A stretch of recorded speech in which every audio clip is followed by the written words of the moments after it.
Hovorí vám niečo pojem Occamova britva? Píše sa rok 1819 a britský lekár John Snow, nie tento, ale tento, čelí záhadnej chorobe, ktorá devastuje Londýn. Ide o choleru. Šíri sa neuveriteľnou rýchlosťou a teórie o jej príčinách sú divoké. Niektorí veria, že je to trest od bohov, iní hovoria o zlom vzduchu, ktorý údajne prenáša choroby. Snow sa však rozhodol pozrieť na túto situáciu prakticky. Nakreslil mapu všetkých miest prípadov cholery a zistil, že väčšina z nich je sústredená okolo jednej studne. Snow navrhol jednoduché vysvetlenie. Príčinou cholery nie je zložitá kombinácia nadprirodzených síl, ale kontaminovaná voda. Jeho riešenie vychádzalo z princípu, ktorý je známy ako Occamova britva, že najjednoduchšie vysvetlenie býva často to správne.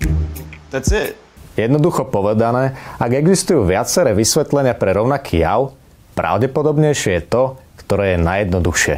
Are you sure about that? Príkladom môže byť situácia, kde má niekto príznaky chrípky. Najjednoduchšie vysvetlenie je, že ide skutočne o chrípku, nie o vzácnu tropickú chorobu, ktorú by mohol pacient teoreticky mať. Occamova britva môže byť užitočná aj v bežných situáciách. Predstavte si, že nemôžete nájsť kľúče. Mohli by ste ich nechať v autobuse, mohli vám ich ukradnúť, alebo ste ich mohli zabudnúť v práci. Najjednoduchšie vysvetlenie však je, že sú niekde doma a vy ste ich len niekde položili. Avšak hoci je tento princíp užitočný, má aj svoje limity. Najjednoduchšie vysvetlenie nie je vždy to správne, pretože realita môže byť zložitá a niekedy vyžaduje hlbšie skúmanie. You take the red pill. You stay in Wonderland. Occamova britva nám pripomína, že často sa oplatí zamerať na najjednoduchšie a najzrejmejšie vysvetlenia, pretože sú častokrát správne.